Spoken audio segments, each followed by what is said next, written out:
Good afternoon, mortgage broker community, origination community. Hope everybody's having a great Wednesday. We have a great group of people here today. Matt Ishbia, President and CEO, number one wholesale lender in the country, 5 years running, number two lender in the country overall, United Wholesale Mortgage. Barry Habib, President and CEO of MBS Highway. Welcome, guys. Thank you for taking this time to be with us. Glad to be here. Great. Yes. It's good to be with both of you guys. Absolutely. So first, I want to thank you for joining us and for everything you guys are doing behind the scenes. I know it's been I've talked to Barry a lot. I talk to Matt every once a week at least, and it's been a hectic time right now. So for you guys, just to get started, I'm gonna give a question out to Matt, and we have a lot to discuss with this FHFA announcement that came out in the last 24 hours. But Matt, you made a big announcement. I believe it was last week or the week before. You talked about, you got 6,000 people, regardless of the turmoil in the economy. You do not have any intentions of letting go of anybody, and you're going to keep your company, strong. Obviously, 6,000 people that can, do fulfillment for 20 to 25 billion a month at a very high level, as we saw here in March. Elephant in the room. Brokers have been asking, when are we going to see UWM back to the UWM we know and love? I thought you were going to have a little foreplay or something nicer. Okay, let's get into it, I guess. I think some of the things we'll talk about with Barry's expertise and a lot of people, there's a lot of things going on. We obviously had a record month in March, and we basically made a decision to protect brokers, the industry, the wholesale channel, the economy. We basically made a decision to only lend to people that have jobs, which sounds crazy to even say out loud, but that's what we end up doing. And so we took a conservative stance right away. When you're a leader, you got to make a quick decision. And we made a decision. I think it's the right decision. I think everyone's followed now. But when we made the decision, people kind of said, whoa, what's going on? And then, obviously people are looking at pricing and some of the things we're going to talk about today about, hey, great, I get it. Your VOE, everything's working flawlessly at UWM, like normal, underwriting loans, same day, all this stuff. Now, can I get better pricing? Can I get loans so I can, get a refinance at 3.25 instead of 3.5 or whatever it may be? And so our pricing's gotten better, and it will continue to get better as the market stabilizes. Once again, I'm going to make sure that, and we all should make sure that people have jobs. When the job loss starts to slow, which I think we start to see a little bit, and hopefully it slows, we'll see what the numbers come out.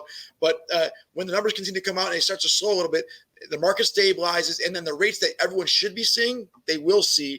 And we're going to have, in my opinion, so we can just start it off with my honest thought, I think we're going to have the best 6 to 9 months in mortgage history potentially very soon. And that could be the third quarter, fourth quarter, first quarter. It might be fourth quarter, first quarter, second quarter, but it's coming. And we're all going to be very happy and taking advantage of it. And so, if April's a little slower than we thought, rates aren't as good as we'd like in April. They're still about 0.75 point lower than last April to put the real world in perspective. And we're doing more business than we did last April, which was a record month for us. So we're all doing great. We're still having our second best month of all time. And to put it in perspective at UWM, as slow as everyone says, but it's coming soon.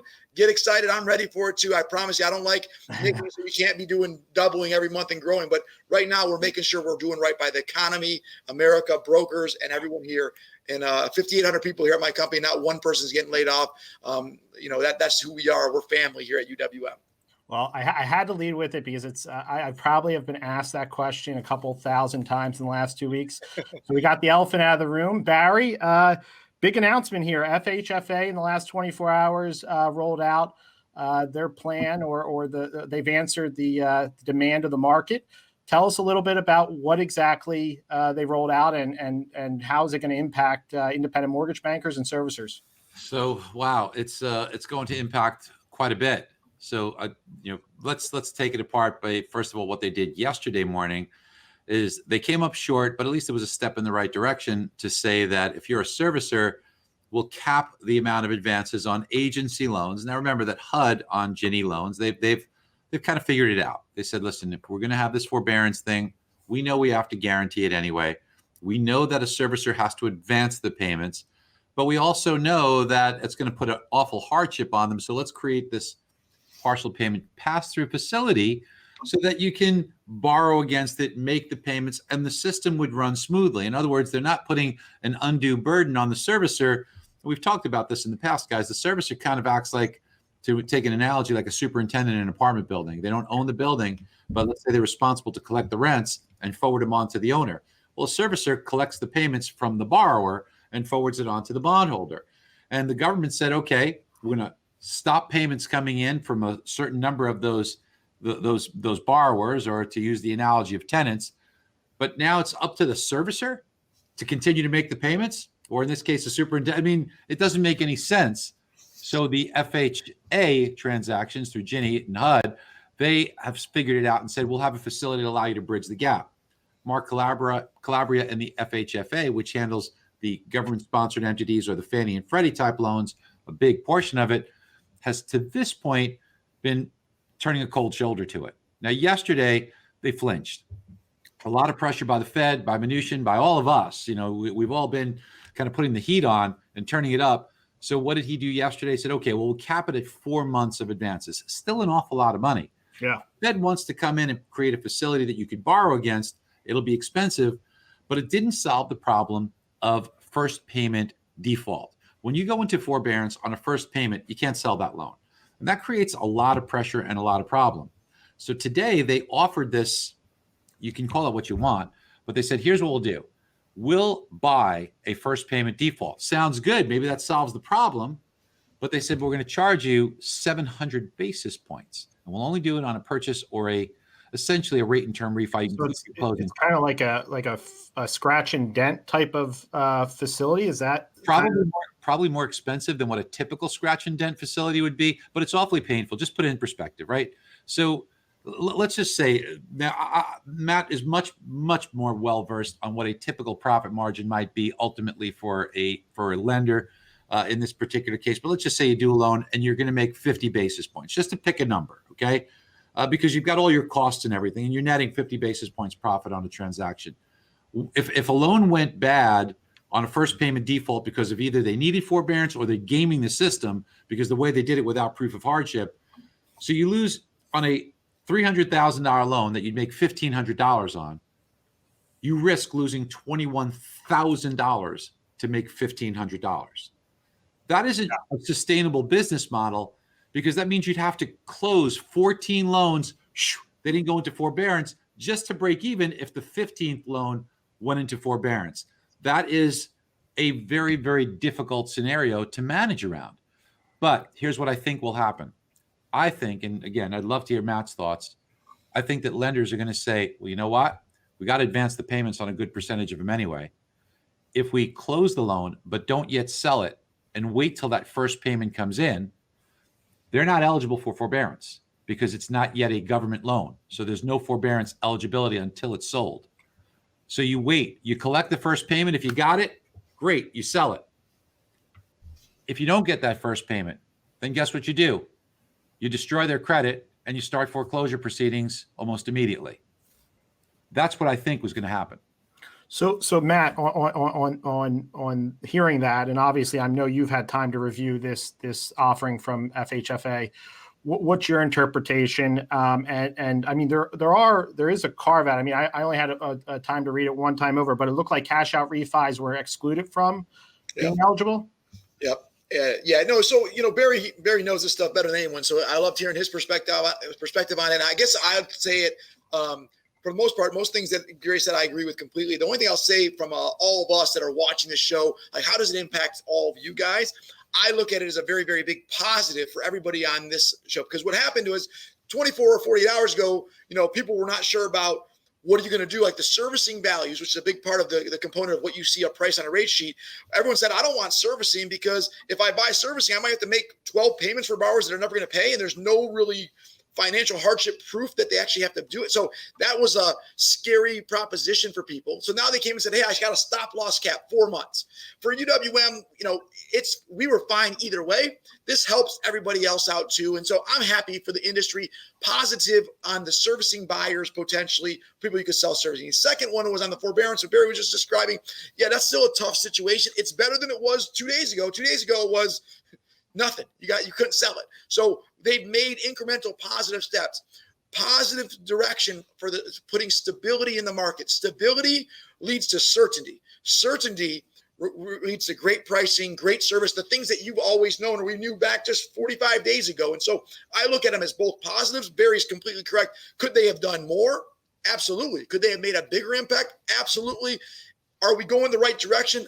1,000%. And I'm very excited about it because I think it's moving the needle, not really for UWM, but for servicing buyers, for other people, warehouse lenders. Warehouse lenders were scared. Like, I'm not going to lend money to lenders, non-bank lenders, if they can't get the loan off the line. Now there's at least certainty that loan can get sold to Fannie Freddie, although it's an expensive, very expensive proposition, but it's better than we were 48 hours ago. We're moving in the right direction. Very, very soon. I'm telling you guys all, very, very soon, you're going to see a lot of good things coming. This is just the beginning of it. When they had to make quick changes with COVID, like everyone just tried to help consumers. Great decision. Let's save everyone. Crazy pandemic. Now it's like, okay, let's clean up some of the unintended consequences. And they're working on it and they're working through it. In 30 more days, we'll be hopefully well beyond this and everyone will be smiling and ready to roll and dominating again.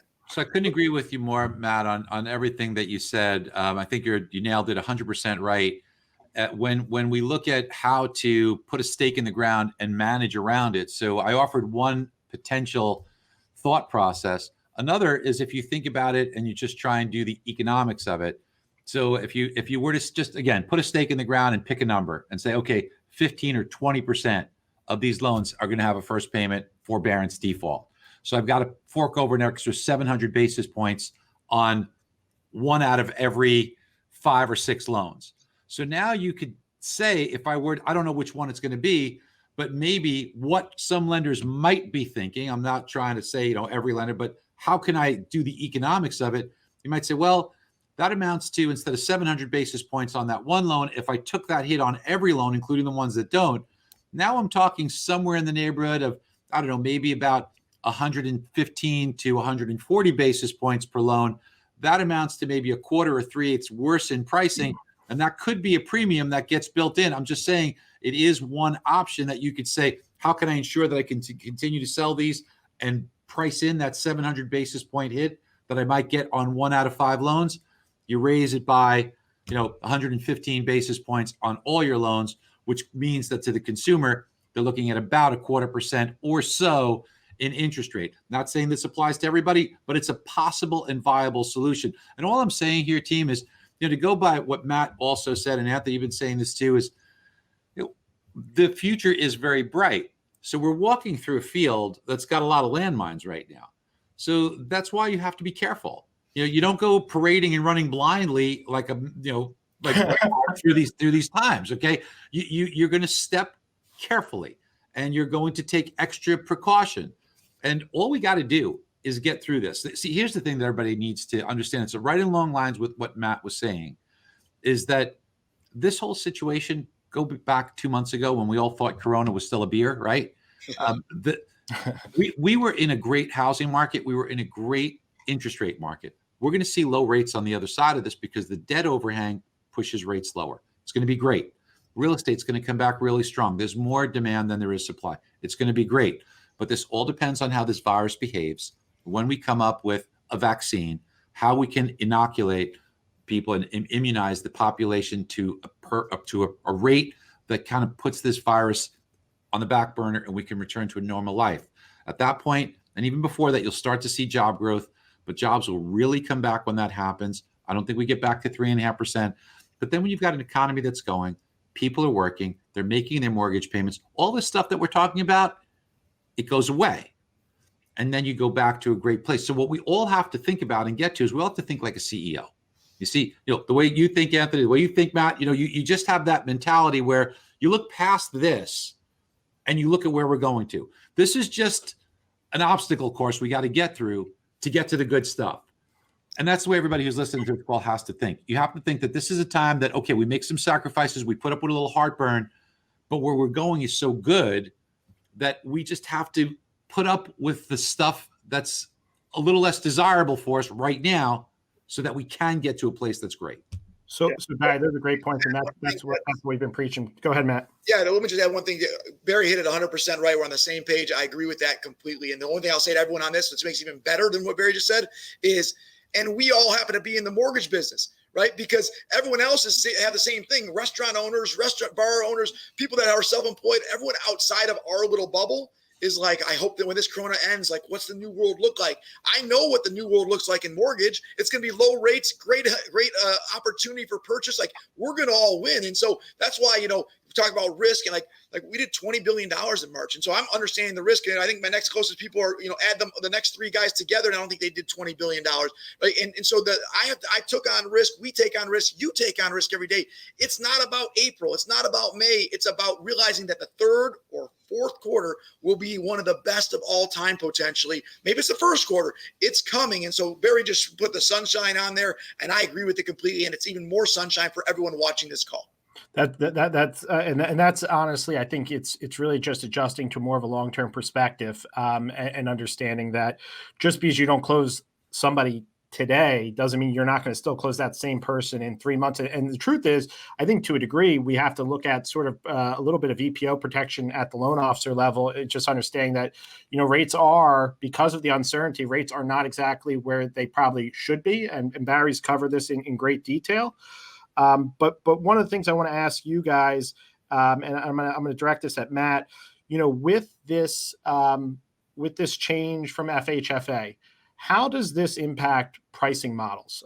Because, I think, with what Barry just said, putting that in perspective, if one out of, I think right now we're looking at a 5 to 6% of all borrowers are in forbearance. I think that's the stat that MBA came out with earlier this week. So, putting that in perspective, as a risk manager and pricing, you're putting a price on your rate sheet every day with servicing values that are, still not a lot of buyers in the market. How hard is it to put a consistent price on the rate sheet on a daily basis? Well, it's getting easier. I'll tell you that right now, because when it was 30 days ago, when the Fed was buying unlimited MBS, the market was going up and down. And then you had all these other things we just talked about, plus job loss, plus who knows what's going on. It's getting easier. More stability makes it easier. Now, with that being said, MSR values, which we talk about, have a big impact on the value or the rates that you see. And Barry's a little analogy that he went through with, like, giving an example of, like, you have to price in a quarter point higher rate potentially to make the profit margin on 6 loans to pay for the 7th forbearance loan. It's a great way of thinking about it, because but 2 weeks ago or 2 days ago, you'd say I might have to price in an extra 300 basis points because you didn't know what the risk was. So it's reducing the risk, more stabilization. It's getting better. And so the positive side is, all these things are going in the right direction. And the last shoe to drop, in my opinion, so you guys know, the last piece that once they come in, because now everyone can price the risk. When you know a risk, you can mitigate it and price for it, right? Now that you're starting to know the risk, the last risk left, and it kind of was discussed already, which I think will solve some of the issues that Barry talked about, is when's the end date to the forbearance, which means not like you can't file for forbearance in May, June, July, but if you get a mortgage in May, June, or July, you can't file for forbearance. Like, there's got to be an end date that, like, new mortgages, you can't go forbearance. Any loan before April 30th, 2019 or 2020, like, let's take care of everyone, but don't go buy a house on May 17th and then say, hey, forbearance, it's pretty cool. Like, that's a loser mentality. And people that do that are hurting the whole economy. And so that's the last shoe to drop. And I believe Trump and the administration are smart people. They are going to come up with a way to say, hey, listen, old mortgages. And then once that happens, you'll have certainty, you'll have MSR values, you'll have all the pieces. You won't have to worry about what Barry talked about them going to forbearance without even have to qualify right before they make a payment. Like, all those things will go away, and then you'll see a market we all know and love very soon. So that's like the last shoe to drop, in my opinion. Maybe it's not the last one, but it's the next really big one that will make the biggest impact. Yeah, Barry, I'm going to tee this up because Eddie Perez from Equity Prime posted on this yesterday, and I thought it was a really interesting situation. I'd love to hear what you have to say about it. But basically, we had 2 borrowers. They closed a loan on 60 days ago, and the borrowers took $150,000 in cash out. They are 700 plus credit scores, both fully employed, household income 200 grand plus a year, and they requested forbearance for April for their first payment. So, going through the conversation with the client, they don't have to prove hardship, but the question comes up, are you employed? Did you lose your job? Blah, blah, blah. No. So they qualify for forbearance. how, that mechanism, that Matt's talking about, how hard is that to, for mortgage lenders to kind of lend into this? So awful. It's so poorly thought out. I think it was Ronald Reagan that said some of the most dangerous words you'll ever hear. I'm from the government. I'm here to help. Right. So this was so poorly thought out and so irresponsible. And there was no weight given to it because the people that are in charge have no experience in the mortgage industry. Actually, they have no business experience. So they're academics making decisions for a business world. So it creates a lot of problems. And when you have resistance that people think they know all the answers and they don't want to hear from those that really do understand it, it makes for a very difficult scenario. So this is where we are. This is terrible. But remember that you only qualify for forbearance if it's a government loan. And remember, it is not a government loan until it's sold to an agency. So, and since the problem with FHA has been ironed out to at least a workable level, we're primarily talking about the FHFA, which handles Fannie and Freddie. So it's only on those loans. Now, here's the thing from the borrower's perspective. They think they're gaming the system. And unfortunately, I've reported on this weeks ago that this was going to happen. And I saw the first one occur. And now we're seeing so many widespread instances of this. Realtors are handling it like a furniture store where they say, buy now, no payments for the first 6 months. And realtors are talking about that with marketing a home. What a horrible thing to do. And the borrowers that are gaming the system, remember, they have to pay it back.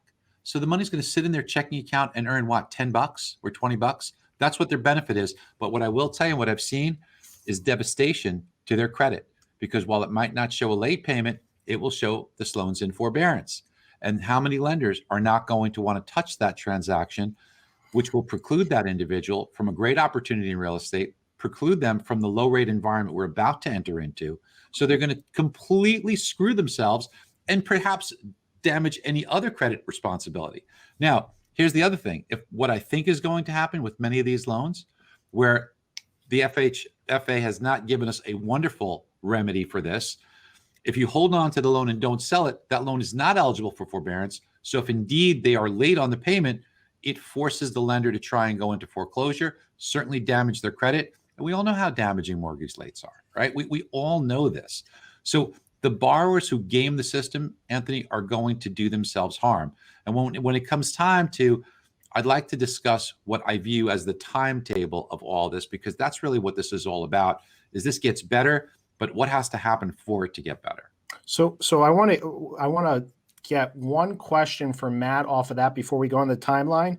Matt, so hearing that, when I look back on the financial crisis and we talk about short sales and loan modifications and some of the things that happened coming out of that, and listening to what Barry just said on the forbearance side, historically, those consumers or those borrowers that opted into those arrangements, when they went to go get a new mortgage, they were restricted. I've seen things as recently as, couple of weeks ago where brokers would come to me and say, hey, this person was on a property that went into a loan modification, that went into a foreclosure, and they still can't get a loan. What are your thoughts on how the industry is going to view that in the future, and potentially those borrowers may or may not be able to, borrow and benefit from low rates that are coming? Yeah, and Barry did a great job explaining it. There's no free rides, right? People thinking they're going to game the system, like you just described, Anthony, very accurately, is like, we saw what happened before with short sales. We saw what happened before in the past. That's going to happen again. Like, you think a very common condition you're going to start seeing on approvals is proof that they made their mortgage payment. Because even if Barry's point is, even if they don't, let's say that they don't even put it on forbearance on their credit report, you don't see it on the payoff.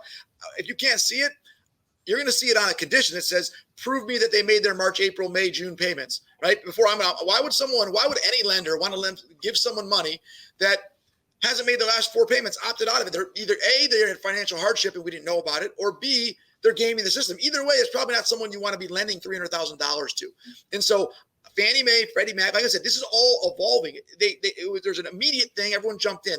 Now the rules will come, and you'll see the rules come. And my belief very strictly will be, I bet they'll come out with something that anyone that's been in forbearance in the last 12 months can't get a mortgage, can't buy a house, can't refinance. Now, when rates are 2.75, and I'll let Barry do the rate stuff because he knows about it, but when they're 2.75 in a couple months or in 6 months or in a year, you're going to be stuck at 4 or 3.75. They can't take it. Like, all because what they wanted, like Barry said, make $10 a month on a 0.5% yield checking account. I mean, come on, like it's irresponsible, and it's our job as the experts, as the industry leaders, and that's why there's so many great brokers on here, originators, to educate consumers. The COVID-19 forbearance is there for people that have hardship, people that were hit by the coronavirus. They got coronavirus. Their wife got it. They lost a job. Their wife lost a job. They don't have any reserves. Like, we got your back. We feel great about that as an industry. It's not for gaming the system. It's not for people lying and trying to shuck and jive. And that's not, I don't want to be around those people. We don't want to be around those people. And I think the good part is 99% of people aren't like that. It's just the 1%, the 1 or 2%. And we got to make sure we educate that 1 or 2% and not it's going to affect them negatively in the future. And maybe they'll realize to stop being selfish and understanding the real big picture of everything. Yeah, I agree with you, Matt. And, and Eddie always has great stuff. Eddie Perez, so it's great to hear him making those points for us. But I want to say that in these particular circumstances where people are really gaming the system, what they're not being educated on is the personal risk that they're taking on by it. It's not a no risk scenario. There's really nothing to gain. And I know everybody listening to this, I see so many people in this community doing such a great job educating others on it. We just have to continue to do that, because real estate agents need to understand that you're giving people very bad advice, very dangerous advice as far as messing with their credit. Agreed completely. And again, I think going back to one of the comments that Matt made is, this all happened in such a short period of time. I looking back at the financial crisis, the timeline from the time, Bear Stearns went down to there actually being, TARP legislation. It was a pretty long timeline. We're talking about, it was almost a year. So putting that in perspective, from March 13th to the time that, we had legislation, we're talking about 2 weeks. A lot of details were missed. A lot of unintended consequences are still being, kind of showing up, and not only in the mortgage industry, but in many industries. I think we're going to see. I mean, we just saw with the SBA loans. We have companies, large companies that were taking those small business loans, 30, 40 million in a shot. So I think corrective action at every level for abusers will eventually happen. I think it's important that, loan officers and mortgage brokers and everybody does their part in educating as many consumers as possible. But I do want to jump to, from a perspective of the timeline, you brought it up, Barry. What are your thoughts on the timeline? We're starting to see states open up their economies: Georgia, Florida, Texas, Tennessee, South Carolina. The debate is out there. This could be good. It could be bad. What are your thoughts on the timeline? So, Anthony, I tell you what, man, I pray for this to be well. And I sure think we all have to have a lot of understanding and grace for both sides of this argument, because we certainly want to be protective and responsible as far as this dangerous virus goes. But there are deaths of despair that take place with a shutdown economy. I can understand both sides and both arguments, and I think we need to be sensitive to both sides.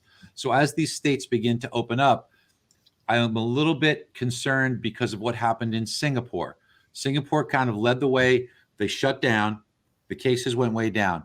When they opened back up, they got such a spike in cases. It was 160 some odd % increase that they now have gone into a total shutdown once again. So we pray that this doesn't happen here. One of the things we have is a benefit to us is seasonality. I don't quite understand how it works. I think scientists, and I've spoken to so many of them, they don't quite understand how it works, but there's something with the energy of the sun, not the temperature, but the energy of the sun, because of the northern hemisphere's tilt at this time of year, that will cause viruses to subside. And if this coronavirus follows that pattern, then things will calm down, but there'll still be transmission. The real thing that we need is a vaccine. Now, we will get therapeutic responses. A lot of publicity about remdesivir from Gilead, hydroxychloroquine, along with either zinc or as well as azithromycin, anecdotally have given some hope. But these studies will come out in the very near future. So if you got seasonality, you've got a therapeutic response, things get better. But I'm not sure any of us are ready to rush out and go to a crowded theater, restaurant, sporting event. I don't know how excited we're going to be about high-fiving and hugging everybody again. So it's not going to really 100% start to feel like normal until we get a vaccine.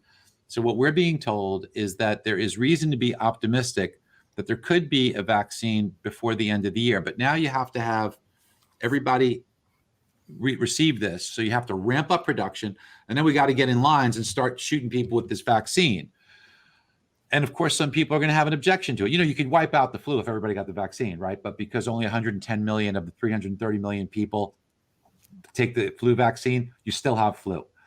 You can wipe it out completely if everybody did it, but because people don't do it and the flu gets transmitted and it mutates, so hopefully there'll be a bigger uptake of people that want to take this. We have to remember something called the R0 factor. The R0 factor tells you how many other cases get spread from a case from somebody has. The flu is typically 2, but the COVID-19 virus has an R0 factor that they're estimating at 3.1. So if you want to rid this virus and inoculate the country, you have to have about 250 million people receive the vaccine. So let's say that it comes out by the end of this year, and you ramp up production and you start injecting this and giving people out, and you got significant uptake. Maybe by the end of the first quarter, you could be in a position where we're back to hugging each other and going to theaters and doing this and doing that. But that's even a little bit optimistic. Now, I think remember, we're from New Jersey. We like hugging people. Matt, Michigan, they're not huggers. I got 5,800 people in my company, Barry, Anthony, and here with me. I will hug you guys right now. And hug me, high five me. Like, I'm gonna be irresponsible, but I miss people. And I do too, man. And I'm giving everybody who's listening to this, all these wonderful people that have been so gracious and so amazing and brave. I'm giving you all a virtual hug. I mean, God bless you for the work you're doing. First of all, remember back in 2000 and guys, you remember this, right? And those of you that were around 2008, 2009, somebody asked you what you did. You say, I'm in the mortgage business. You were kind of embarrassed almost, right? Today, I couldn't be more proud. Matt, look at what you've done. You've had to, without a beat, on your own dime, put people at home, and you're still closing the amount that you've done. You've made it look so easy, and give a lot of credit to so many other companies and great leaders that we have in this industry. You guys have made this look so easy that you're not getting the credit you deserve for the Herculean job that you have done. It is nothing short than a miracle. You guys are heroes to this country for helping people still be able to buy homes, refinance and save money, pull cash out. I mean, anybody listening to this, you guys are heroes right now. So this is a great time for us. So what I'm thinking is this, team, is that the debt levels that we have cause interest rates to go down. So if we get into the first quarter of next year and beyond, it's going to be a really much more normal feel to things.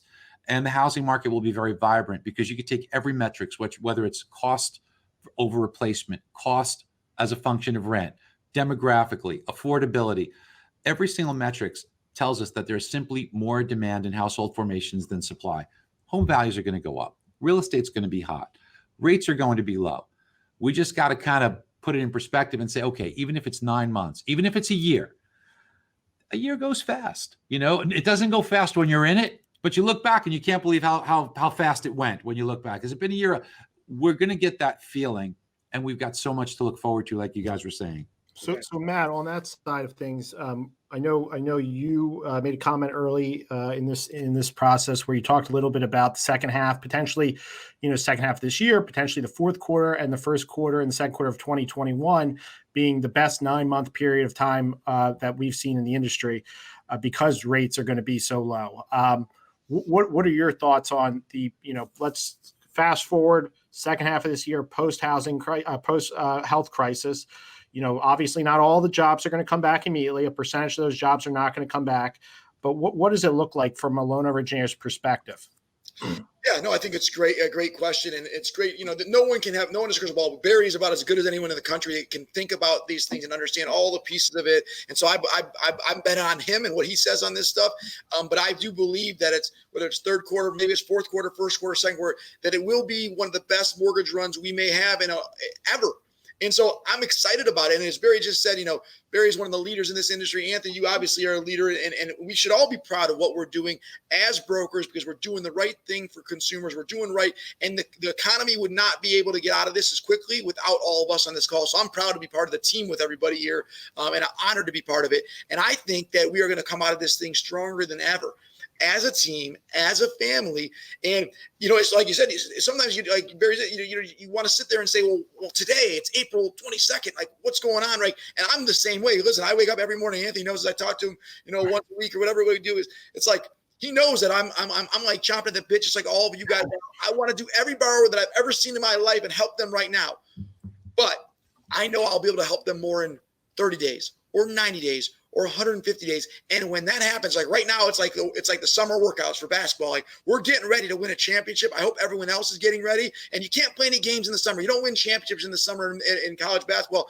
You got to wait till the season starts. But you do all those championship work in the summer. That's what April and May might look like. That's what maybe what June looks like. Maybe it's July. Like who knows when it ends? But when it does, get yourself ready, and I'm excited about it. I hope everyone else is too, and it's not sitting here and thinking, oh, well, April's not as good as I thought it was going to be. Like, listen, April's not as good for me as I thought it'd be either, right? We thought we'd maybe do 30 billion, right? We're still doing a lot, and we're still, very large, but we're trying to do a lot, but we only want to do it the right way, responsibly for consumers, for brokers, for the industry, for the wholesale channel, because it's not no one's getting an award for having the best May of 2020. It's how do we win in 2021, 22, 25 as a team, and I promise you, UWM's doing it, Barry's doing it, and I know Anthony's doing it to help put us all in position to succeed, and not only succeed, but win and thrive for the long term. I agree with that. So one of the questions is, over the last 2 months, and I honestly, I did not know this, Barry. I appreciate you, Matt. You've done a great job. Gary Malice, somebody I spent a lot of time with, just learning the whole economics and capital markets. So the MBS and 10-year treasuries have completely decoupled. As the Fed stops buying or slows down their buying when it comes to MBS, and we see that decoupling kind of, get better alignment. 10-year treasuries at like 0.6 now. I'm pretty sure it's like maybe even lower. What are rates going to look like when we're in a normal environment or an environment with more certainty? Go ahead, Barry. This is your world. I let Barry go on this. I'll give some thoughts, but he's the expert.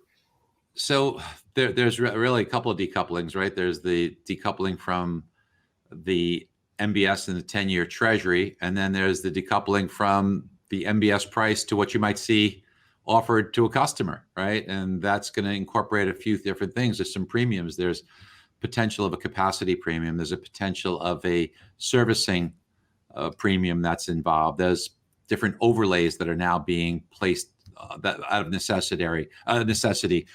There's so many things that we have to look at now. What we learned from the cost of doing a longer term rate lock, like even a 60-day as opposed to a 30-day, is that there's much more risk in the secondary and capital markets, and that you might get a margin call if there's a big move. So the decoupling that you're seeing now is that the Fed has really taken a stake in mortgage-backed securities. And before they went overboard, I'm very, very honored that we were able to get in front of the Fed and they were able to hear us. And we did a lot of good there in making sure that they understood, and they responded beautifully. If you look from the 30th of March until now, mortgage-backed securities for the most part have done this. So it's been very, very steady as far as pricing goes. Very little movement, especially compared to where we were. The 10-year treasury is going to trade much more independently, and it's going to be much more reflective of what's going on. Mortgage-backed securities currently have training wheels on, so to speak, from the Fed, who has been trying to purchase just enough now not to influence and trigger margin calls, and not to let the liquidity of things influence pricing too badly. So you get interest rates going up at a time where we need interest rates to be low. So the Fed's been in there still buying quite a bit, but less than where they were. So the training wheels are still on. Now you have to remember that when you take a look at some of the reason why we saw mortgage-backed securities do poorly, normally they do well when the stock market does bad. But when stocks sold off so dramatically, everything got liquidated and money had to be raised. And there were margin calls first on stocks. Bonds were sold off to create liquidity to meet those margin calls in stocks, and that caused the bond market to really start to plummet. Fed panicked, stepped in with the bazooka, and as Matt said earlier, 650 basis point move in a very, very short period of time, in a matter of a couple of days, in that March 16th period up until the March 23rd, you saw a dramatic move as the Fed was buying $40 billion a day in mortgage bonds. Crazy amount of stuff. Yeah. Normally, I'm the only person up at 3 a.m. in the morning, but all of a sudden, everybody was texting me at 3 o'clock in the morning. CEOs and mortgage lenders, everybody's up at 3 a.m. all of a sudden, looking at the bonds. Exactly, and it was a situation that was very, very difficult for many lenders who had to now come up with these margin calls. And we've talked about this before. It's because in order to protect yourself from rates going up, you have to, in essence, short mortgage-backed securities so you can keep your promise to the borrower. So when rates improve, you make more money on the close, but your short position gets a lot worse. So because it happened so quickly, you did have the gain when you closed the loans, but the short position money had to be paid up front. So it was a timing mechanism that created a lot of consternation and imbalance. So the Fed understands that now. I'm very happy about it. But we still have some things to work out. You're not going to really see a normal market until, that's why people ask also, why do we talk about the medical aspects of it? Because everything hinges on that. So you have to understand that component and figure out what the time is of that. So you have to understand it so you can say, okay, when did the jobs come back? Because the medical tells you the jobs. The jobs tell you when people will be making their mortgage payments without forbearance, without government assistance. And that's when you have a normal market. So that's why you have to think big picture. You have to think several steps down the chessboard to put it all together so you can come up with the right answer. Yeah, so that's the truth is, people, the reality is, people's spending habits do run the economy. So it's not just how's this impact mortgage payments, it's also, are other people able to make money again? So this question's, we get a lot of questions on this. This one's gonna be directed at you, Matt. So, leading isn't a popularity contest, as you know better than anybody. And you were definitely the first person to take action on, for example, the VOE issue. And to PennyMac's credit, they were one of the first to take, action when it came to the forbearance issue. They basically came out and said, hey, if we buy a loan from a correspondent and it goes into forbearance within 15 days of us buying it, it's a buyback. So they made that decision, and that wasn't popular. You made the decision to do the re-VOE on the day of funding, which wasn't popular. Since then, in both of those examples, everybody adjusted. Everybody followed eventually. And we've seen other lenders, even go to more extremes. There's lenders right now out there that's basically taking a stance. JP Morgan and a lot of lenders have said, we won't do a refi with below a 700 credit score. As I know you have your ear to your customers and brokers, and you probably communicate with more of your customers than anybody else in the market. How was that period of time for you, making those decisions and dealing with blowback? Yeah, no, it's obviously when you try to be a leader, right? Like Anthony, you're a leader, Barry's a leader, and a lot of people on this call are leaders.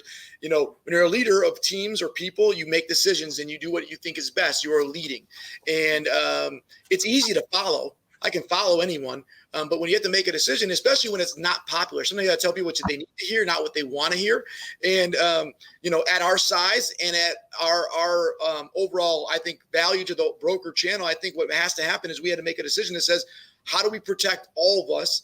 And we made a decision on the VOE. Now everyone's followed it. And of course, everyone badmouthed me and our company, which, quite honestly, I'm a human being too. I don't like that stuff. And I remember things. And obviously people that are loyal to me, I remember that more than people realize. And they will realize that more over time, how much I appreciate the loyalty and the people that, we're still having huge submission days and people that didn't veer the course because they understood that, you think Matt sitting here and all of a sudden he's been doing this for 17 years, running this company. We're the largest mortgage company, wholesale lender in the country for years. And I forgot how to do it. I just I don't know what I'm doing. And that's a lot of the blowback we got. My perspective is it's okay when people take shots, as long as people understand that I'm only doing it with good intentions. I'm trying to do the right thing for all of you, all of us, my 5,800 people and their families. And I think now time will bear out, and I think it has now, that those were right decisions. And there's also other decisions that will come. But once again, when you're a leader and PennyMac doing the thing, like they know things when you're at a certain size, certain things and how it will impact you. And it impacts you much more than a little guy. If we're doing 20 billion and the next 5 wholesale lenders combined in a month might do 8, or 10, like it impacts me a lot more to make the wrong decision than it does someone else. And so I had to make the right decision. I think we did. We've tried to handle all of our clients, and now it's smooth sailing and everyone's following that. But that's same thing with overlays, same thing with rules. I know there's retail lenders out there that, don't do refinances below 700 FICO now. I mean, could you imagine that? Like, here's the one thing I'll say to you and why it's so great to be part of following Anthony Casa as he's a leader in the broker channel is this. You might not like a decision I make. You might not like a decision that another wholesale lender makes, but you know what you do? You have options. If you think I'm wrong or you think my price isn't good, it's great. You have other people. If you're in retail and you think they're wrong and they have a bad verification process or they have a bad FICO rule, bad overlay, bad price, you know what you do? You deal with it. You know what they do now? They actually don't deal with it. They join brokers, which is great for all of us. And so the reality of it is, when you're a leader, you got to make choices. Not everything's popularity contest. People don't always love everything I do, but I don't think anyone will ever question my intentions. And at the same time, the why. I'll tell everyone why we do it. I'll tell everyone why we do it right now. Everything we do has a good reason, and maybe we're wrong. I don't think we were wrong on this one. And obviously, we're having record months. We're doing great, but it's not about right now. It's about the future. And I think we made the right decisions. And I think a lot of brokers have understand that. Great majority of it. Sometimes it's the loud, the loud minority that likes to tell everyone what their perspective is, rather than the silent majority, which understands and just looks at it like Barry's been talking, like you've talked, and said, big picture, I get it. Hey, we're not going to do as much in April as I planned on doing, but I'm going to be great in August, September, October. Let's just focus on that and let's get ready. Let's talk to realtors now and build our business. You know what I've learned through lots of years of experience is that those who really have something to offer, well, they advise. Those with nothing to offer typically complain. And I think it's easy for people to complain when when they don't have much to lose and all they have to do is complain. I believe that if you look at the big picture here, and while these things might be an inconvenience, I mean, this is an inconvenience. You look at people that are right now trying to figure out, how am I going to put food on the table for my family? I've got no money coming in. I've got no government assistance, and I've got kids that need food. I mean, that's a real problem. Okay. Worrying about an overlay on a transaction, or, whatever the inconvenience might be, these are inconveniences. And while they definitely hit home, I think you need to have some perspective that we truly are in a crisis situation. And during crisis situations, wise people, great leaders are thinking towards the future. They're looking ahead and they're looking beyond. And that's what you want here. You want a leader that isn't worried about the small little tiny detail that can jeopardize the future. You want them to protect the future by making adjustments on the little things today. Yeah, I think that's spot on, Barry. And I think, I don't know if you guys watched the Last Dance, the Bulls documentary that's on ESPN, but there was a part of it where, Michael Jordan was coming off an injury, and the team basically was trying to keep him to 7 minutes per game because they didn't want him to re-injure this injury. And Michael Jordan, his stance was this: I'm going to focus on winning, and I'm not going to sit on the bench. Like, if I'm going to be a part of a team, I want to play, and I want to play to win. And right now, there's some limitations that are being put in the market, which are completely explainable. I mean, tomorrow we're going to get a jobless report that shows another 4 or 5 million people lost their jobs in the last week. I mean, come on, we're still in the thick of this. We're not out of the woods yet. But like, to me, we should be focusing on, how do we win? What's important now? How do we win? And there's a lot of refis. There's a lot of people that are still closing loans. Barry and I were on a call with a mortgage broker in in Sacramento yesterday, and what did they say, Barry? They're going to have a record month. And that's with the state being shut down for the last month. So, people are still writing loans. You might not be able to write the non-QM loans or the jumbo loans that you could have a couple of weeks ago, but the opportunity in the market is massive. Yeah, it is an absolutely massive opportunity that you still have. Once again, you're going to be somewhat limited to what's out there, but, team, there's enough transactions right now that you could do that'll fit the box that you can play in. So do you have to go over every single loan? If you're worried about that one transaction, then maybe what you really need to be doing is just taking a bigger look at the pie that's out there and say, okay, maybe I don't get this loan today, but there are other loans that I can get today. So I'm not saying it doesn't aggravate you. I get you. I understand that. Listen, I originated loans for a long time. I know what it's like. I know it's not easy, and we don't mean to be disrespectful and say that, you should put those feelings aside. We know you have those feelings. We're empathetic. But what we are saying is that these inconveniences are necessary in order to really preserve the long term. So we got about 10 minutes left here, 9 minutes left here. So I'm going to hit you guys with some questions that are all very loan originator focused. They're not going to be very high level. So first thing first for Matt, over the last 3 to 4 weeks, brokers are, obviously learning how to use different lenders, exercising their optionality. Right now, from an optionality perspective, how is that such a big advantage right now? Like, we saw JP Morgan come out and they basically told all their warehouse lenders, anybody they have a warehouse lender with, that they have all these restrictions. And we immediately saw the lenders that use them for warehouse lending or change their guidelines.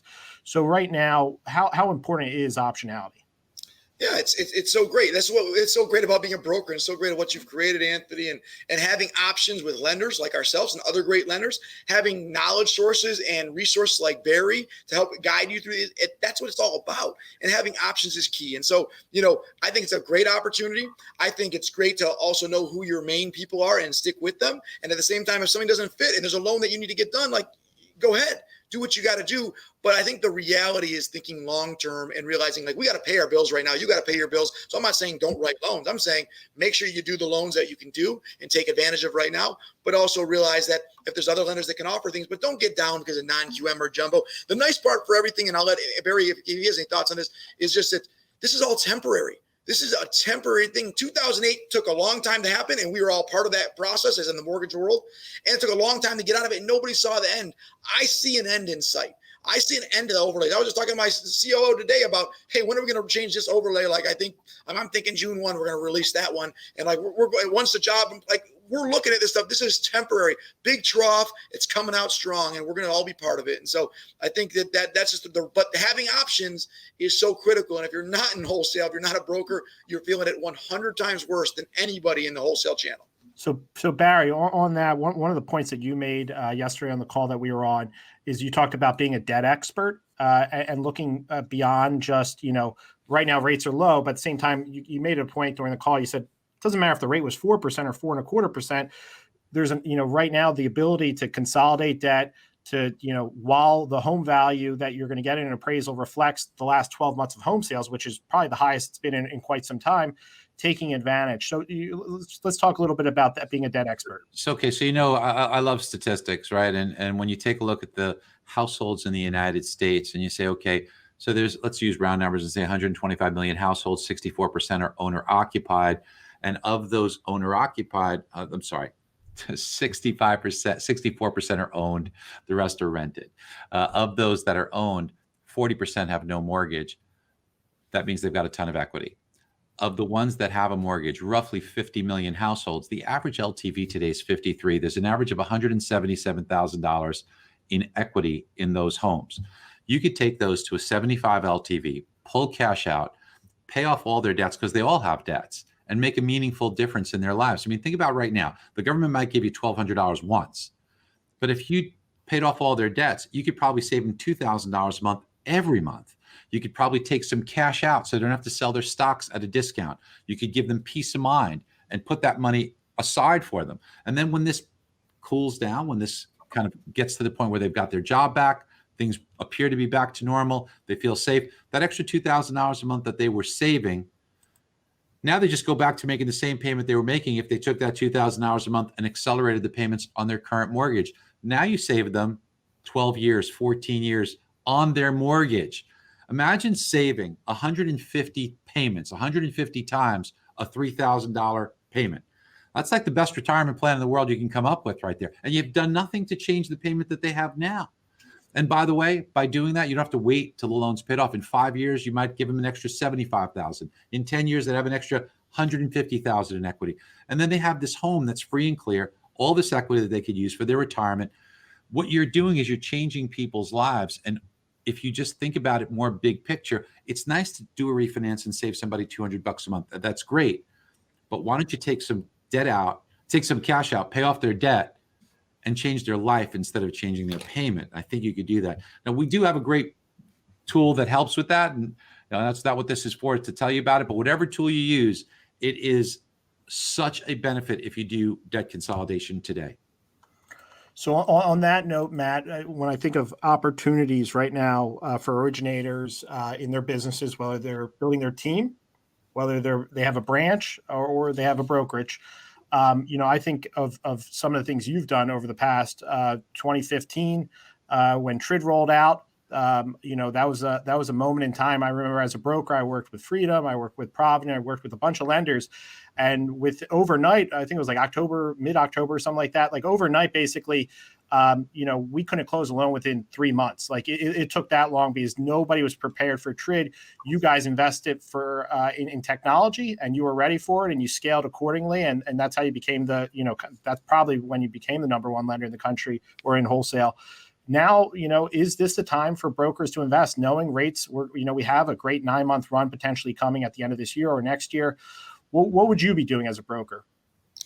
Well, I'd be doing exactly what you just described. I'd bet on myself. The people that are watching this show that are part of, your group on Brokers Are Better, or part of AIME, or that work with Barry and use his tools. He's talking about his tools he doesn't want to talk about. I'll tell you, if that's something I would do, I'd invest in some of Barry's tools and learn things, become an expert right now. Right now is weightlifting time. Right now is training time. Right now doesn't mean don't do a lot of loans. It just means right now I'd bet on myself, because if the expert like Barry Habib is telling you right now that the market's gonna be great, and someone like Matt thinks it's gonna be great, and Anthony obviously thinks it's gonna be great coming soon, like, I'd bet on myself. I'd be prepared, and I would get ready to dominate. And that's investing in technology or using your partner tools, using someone like Barry's tools, using stuff that UWM. I've got some really big stuff coming. So it's not like we're sitting here on pause. I got some huge stuff coming, probably some stuff coming in May, some really big stuff coming by June. We're going to make this thing better every single day. So making things faster, easier, and cheaper. And so invest in yourself, bet on yourself, do a training. We have online success track. There's trainings all over.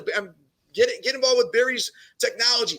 Be more part of a Brokers Are Better and AIME. Like, if I'm in this right now is like the best time ever, because you know what? It's a calm before the storm, and we know the storm is coming. We know we're going to have a record fourth quarter, record first quarter. We're going to all crush it together. We're going to help so many consumers, make an impact on America, help America get out of this crazy pandemic we're in. We're going to do that together as a family. I'd be getting ready. I would not sit there with I can't believe I can't do this loan, I can't do that. I'd be excited. And so I'd bet on myself. I bet on myself a bunch of times. Trust me, I'm betting on myself again right now. I'm going to help brokers win. I'm going to help you continue to succeed, Anthony. I'm looking forward to continue to help Barry succeed. We're going to all win together as a family, and brokers are going to continue to thrive. And we're going to help more consumers than ever at the end of this year and into next year, ever in the broker channel. We're on our way as a team. Matt, just to piggyback on what you said, this is such a great time for people to do things through social media. You take a look, Anthony, what great leadership you've shown through social media.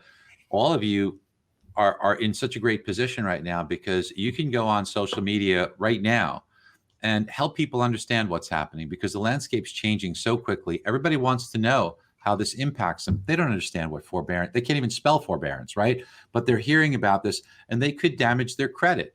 They could put themselves in jeopardy, but those who really need it should take it. So there's a lot that people have to understand. Everything's changing so rapidly.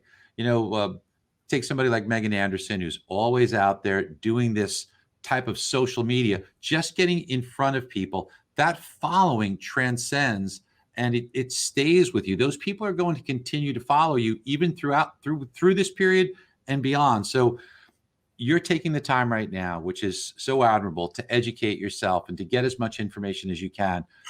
After this, take some notes, practice it, rehearse it, talk about this amongst yourself in the office, because the best way to learn, by the way, is by teaching. That's the best way to learn, right? It sounds funny, but it's true. So if you talk about this with your teammates, then get up and do a 60-second video, a 2-minute video, put that on social media, and have people really want to latch on and get that information. Because remember, they're sitting at home, many of them. There's only so much Netflix that they can stand. They're dying for information to see what's going on, which is why you have such a great opportunity right now to invest in yourself. I agree with you completely. I think now is one of the, this is kind of like being able to, you have everybody's attention. Everybody's on social media more now. Statistically, it's showing more people are on social media now more than any time before. And right now they are trying to understand how. Everybody wants to answer this one question: how does this impact me? So whether you're a renter, whether you're an owner, a homeowner, whether you're a real estate agent that is struggling with the market being closed, is understanding like, hey, credit's tightening. What does that mean? Like, I got to get my client's credit up. I got to work with some Get Healthy Credit or get one of these companies that can help consumers get their credit up. And I think that the expert part of this. When things are easy, people get lazy. Things are going to be hard, and things have been hard this last month. And when things are hard, this is when, like Matt said, you're in the weight room, you're getting better, you're focusing on your conditioning, you're practicing. We got to be experts, and the cream will rise to the crop. And we will be in a situation where the people that did invest in themselves, did invest in their businesses, train some people, educate some people. I hate when people say, "Oh, anybody know a good LOA?" go make one, go hire somebody and train them. This is the time to do it. Now you have the opportunity to do it. So, my message to everybody is it's time to invest. Just like Matt said, reinvest in your business right now. And you're going to have a great year, but let's get ready for 2021, which could be a 3 or 4 or 5X year. So in closing, I want to give you guys an opportunity to message the audience. So I just wanted to piggyback on what you said, Anthony, is that your point is so perfect in that if you could just discover some things that people need right now, just think about it, big picture. I mean, the book I wrote, Money in the Streets, it's all about discovering opportunity and helping people with it. But when you think about what would a realtor need right now? Realtors are facing problems with either their listings are hesitant to have people come in their homes, or people are hesitant to go to homes. So maybe you can help with some virtual staging. Maybe you can help with your expertise there because some of them don't really understand social media that well. Maybe you can help them with ways that they can take precautionary measures to make them feel more comfortable for their clients to bring people in, or for clients to visit homes. Maybe there's things that you can do that can show them and teach them by researching that. This is a need that's out there that you can help bridge that gap. Maybe for your customers that are looking to purchase a home, what should they be doing right now to prepare themselves for perhaps when things open up, that they could be pre-qualified and pull the trigger and take advantage of this opportunity? Show them what real estate value should be looking like into the future, and why buying at a maybe 5% discount could be a great opportunity for them.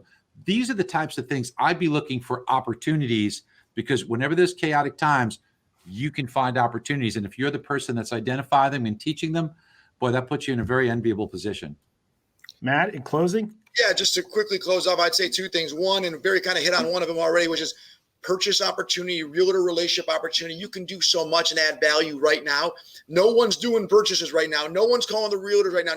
There's a huge, huge opportunity right now to build your business for the long term. Will that get you a loan in May? Probably not. Will it get you one in July and August and a long-standing relationship? Yes, it will. And so think about purchase. And then the other thing I would say, I know we talked a little about social media, talk about things like I would say, first off, go out there and be positive with people. You know what? This is tough times in America. People are struggling out there. And you know what? All of us on this call, we are leaders. We are leading people. We are helping people. So go spread some cheer, some joy to someone that people are losing family members' lives. People are losing jobs.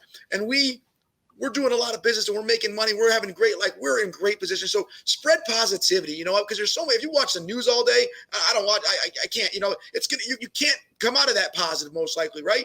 Be positive, spread that positivity on social media, make yourself the expert, but just make yourself a human. Be out there for people and be ready, because you know what? We're going to all be stronger than ever together as a team coming soon. Help people get through this. Be a leader, be a broker, be proud to be part of AIME. Be supportive of Barry. We're proud to partner with you at UWM. Thank you for being great partners. We're excited. There's going to be great things coming. Be positive and get ready for good things. We're only waiting a little while, and the good things are going to happen for everybody on this call. Absolutely. And thank you, guys. You gave us an hour of your time. We really, really appreciate it. We know you're both very, very busy. Hope you guys have a great rest of the week. And thanks again for giving us your time. Thank you, Anthony. Thank you, Matt. Good job. Good job, guys.